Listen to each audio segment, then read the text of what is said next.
Good morning friends, स्वागत है आपका अपने यूट्यूब चैनल इजी जियोग्राफी पर। इस वीडियो में हम ह्यूमन जियोग्राफी की बुक का चैप्टर नंबर 4 करेंगे। इससे पहले भी मैं एक वीडियो बना चुकी हूँ इसी चैप्टर में, जिसमें हमने पढ़ा था मानव का पर्यावरण के साथ अनुकूलन। इस चैप्टर का नाम ही है मानव का पर्यावरण के साथ अनुकूलन। इससे पहली वाली वीडियो में हम पढ़ चुके हैं कि मानव का पर्यावरण के साथ अनुकूलन होता क्या है, इसकी परिभाषा और इसका जो एस्किमो जनजाति है उसके बारे में। अब ये पार्ट 2 है। इस वीडियो में हम पढ़ेंगे कालाहारी के बुशमैन। ये हॉट रीजन है और अब इसके बारे में हम पढ़ेंगे। परिचय। बुशमैन को सान के नाम से भी पुकारा जाता है। बुशमैन शब्द डच प्रवासियों द्वारा दक्षिण अफ्रीका के आखेटकों को दिया गया था। निवास क्षेत्र। इस समय बुशमैन कालाहारी मरुस्थल में रहते हैं। इनका प्रमुख सहकेंद्र बोट्सवाना तथा नामीबिया में है। यह क्षेत्र 18 डिग्री दक्षिण से 29 डिग्री दक्षिण अक्षांश तथा 15 डिग्री पूर्व से 25 डिग्री देशांतर तक फैला हुआ है। यह पठारी मरुस्थल है। समुद्र से 1000 से 2000 मीटर ऊंचा है। तो ये कहता है कि जो बुशमैन है वो बोट्सवाना और नामीबिया में अधिकतर पाए जाते हैं। ये 18 डिग्री दक्षिण से 29 डिग्री दक्षिण अक्षांश तक और 15 डिग्री पूर्व से 25 डिग्री पूर्वी देशांतर तक पर पाए जाते हैं। समुद्र तल से इनकी ऊंचाई 1000 से 2000 मीटर है और ये जो हॉट रीजन में पाए जाते हैं। बुशमैन समूह अधिक उत्तरी व पूर्व की ओर बोट्सवाना, जिम्बाब्वे, नेपाल, पूर्वी तंगानिका तथा पूर्वी अफ्रीका की उच्च भूमि के विस्तृत क्षेत्र पर फैले हुए हैं। यह इनका अधिकतर निवास क्षेत्र दिया गया है, जैसे बोट्सवाना, जिम्बाब्वे, नेपाल, पूर्वी तंगानिका, पूर्वी अफ्रीका की उच्च भूमि। इसके बाद हम पढ़ेंगे कालाहारी के बुशमैन की जो जलवायु है उसके बारे में। यह कालाहारी शुष्क मरुस्थलीय प्रदेश है। प्रदेश के उत्तरी भाग में 30 सेंटीमीटर वर्षा होती है। वर्षा दिसंबर से फरवरी तक केवल 3 माह ही होती है। ग्रीष्म ऋतु में तापमान औसत से ऊंचा होता है। ग्रीष्म ऋतु में दोपहर में तापमान 47 से 50 डिग्री तक पहुंच जाता है। मतलब कि ये कह रहा है कि तापमान जो वहाँ का बहुत हाई होता है, गर्मी ज़्यादा होती है और इसी कारण जो है वहाँ पर बुशमैन मतलब कि हॉट प्रदेश में रहने वाली जो है जनजाति पाई जाती है। वर्षा जो केवल 3 ही महीने दिसंबर से फरवरी तक होती है और 30 सेंटीमीटर की वर्षा होती है। नदियों में जल कम पाया जाता है। अगर वर्षा होगी तो जल भी कम होगी, तो जल भी कम ही पाया जाएगा। प्लायाज व नगामी झील में वर्षा का पानी भर जाता है। अब हम पढ़ेंगे बुशमैन की वनस्पति के बारे में। मतलब कि जो हॉट रीजन है वहाँ पर वनस्पति कैसी पाई जाती है। वर्षा कम होने के कारण वन जो है कम पाए जाते हैं। कुछ भागों में बबूल के पेड़, छोटी बुशमैन घास व पौधे, बुशमैन खरबूजे पाए जाते हैं। शारीरिक संरचना। निग्रोइड जाति से मिलते जुलते हैं। कद छोटे व चॉकलेटी भूरा रंग होता है।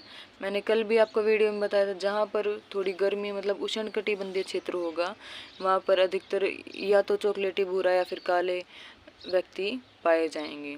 पुरुष 150 व महिलाएं 120 की ऊंचाई होती है। इनकी ऊंचाई जो औसत ही होती है। बाल गोलीदार घुंघराले व आंखें बड़ी बड़ी होती हैं। जीव जंतु। ओकावांगो तथा नगामी झील में अधिक जीव जंतु पाए जाते हैं। वर्षा ऋतु में उगने वाली घास से इनको चारा मिल जाता है। हिरण, जैबरा, जिराफ, शतुरमुर्ग, हाथी, घोड़ा आदि जो पशु वहाँ पर पाए जाते हैं।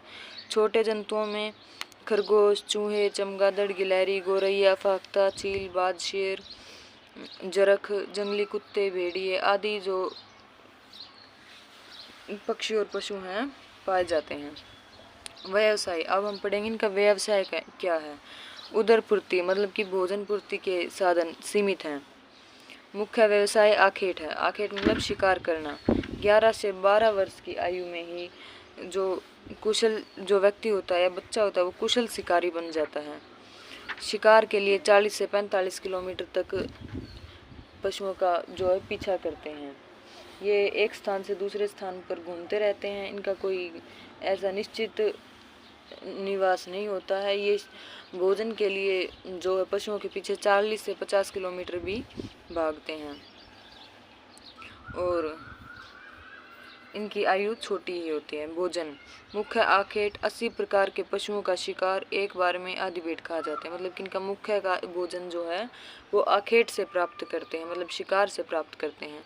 80 प्रकार के पशुओं का शिकार देखा जा सकता है और ये एक बार में जो है आधी पेट खा जाते हैं। मतलब कि इनकी भूख जो है ज़्यादा होती है। मांस भूनकर या उबाल कर खाते हैं। दीमक को बड़े चाव से कहते हैं। दीमक को बुशमैन का चावल भी कहा जाता है। ये लोग जो है दीमक को बड़े चाव से खाते हैं, बहुत पसंद करते हैं और दीमक को बुशमैन का चावल भी कहा जाता है। अब हम पढ़ेंगे इनके वस्त्रों के बारे में। वस्त्र अधिकतर जानवरों की खालों से बने हुए होते हैं और पुरुष तिकोने टुकड़े को लंगोट व महिलाएं वर्गाकार टुकड़े को कमर व घुटनों तक बांधती हैं। इसे क्रोस कहते हैं। जो महिलाओं की पोशाक होती है उसे क्रोस कहा जाता है। सिर नहीं ढकते ये लोग और चमड़े की जूतियां पहनते हैं। शतुरमुर्ग के अंडे के छिलकों को तोड़कर डोरी में पिरोकर माला बनाई जाती है। ये लोग जो है आभूषणों के भी बहुत शौकीन हैं। माला वगैरह ये पहनते हैं और मालाएं जो अधिकतर इनके शतुरमुर्ग के अंडों या फिर कोई पत्थर वगैरह इनसे ही बना लेते हैं। हथियार व औजार शिकार के लिए ये तीर, कमान व लकड़ी का प्रयोग करते हैं। पत्थर के चाकू 12 सेंटीमीटर लंबे व हड्डियों के चाकू 30 सेंटीमीटर लंबे होते हैं। ये जो है पत्थर के चाकुओं का निर्माण करते हैं और ये चाकू जो है केवल 12 सेंटीमीटर लंबे होते हैं। जबकि जो हड्डियों से जो चाकू बनाए जाते हैं वे इनसे और भी लंबे होते हैं, 30 सेंटीमीटर। ये शिकार के लिए भी इन्हीं चाकुओं का जो है प्रयोग करते हैं। अब हम पढ़ेंगे सामाजिक संगठन व रीति रिवाज के बारे में। एक स्थान पर बुशमैन को केवल एक ही दल रहता है। मतलब कि एक स्थान पर बुशमैन का एक ही परिवार, एक ही दल समुदाय पाया जाता है जिसमें 20 से 100 सदस्य होते हैं। रहने का स्थान तथा आकेट के क्षेत्र का चयन मुखिया करता है। मतलब जो परिवार में सबसे बड़ा होता है वो करता है। भोजन के लिए शिकार पुरुषों का काम होता है। स्त्रियां बच्चे व घर संभालती हैं। इनका मानसिक विकास कम ही पाया जाता है। वह अशिक्षित होते हैं। ये लोग अंधविश्वासी होते हैं, ईश्वर व धर्म को नहीं मानते। अपर्याप्त व अपौष्टिक भोजन के कारण मृत्यु दर ऊंची होती है। 18 से 20 वर्ष की आयु में ही वृद्ध दिखाई देने लग जाता है। इनकी आयु केवल 30 से 35 वर्ष की होती है। तो हमने पढ़ा बुशमैन के बारे में। ये जो अधिकतर हॉट रीजन गर्म प्रदेशों में पाई जाती हैं। इनका कद जो औसत ही होता है, रंग चॉकलेटी होता है और जलवायु जो है उष्णकटिबंधीय पाई जाती है। वर्षा जो है 30 सेंटीमीटर होती है और वर्षा के बाद इम्पोर्टेंट था हमारा समुद्र तल की ऊंचाई जो 1000 से 2000 मीटर है और ये अधिकतर आखेट से ही अपना भोजन प्राप्त करते हैं और चाकू 12 सेंटीमीटर लंबे होते हैं पत्थर के बने हुए। हड्डियों से जो 30 सेंटीमीटर लंबे होते हैं। इसी प्रकार से आप जो है इसको मेन पॉइंट में याद कर सकते हैं और अगर आप इसे ऐसे ही एग्ज़ाम में पॉइंट बनाकर लिखते हैं तो आपके मार्क्स भी अच्छे आएंगे। अगर आपको मेरी वीडियो अच्छी लगी तो चैनल को सब्सक्राइब कीजिए और वीडियो को लाइक कीजिए और अपने दोस्तों के साथ शेयर भी करना। Thanks for watching.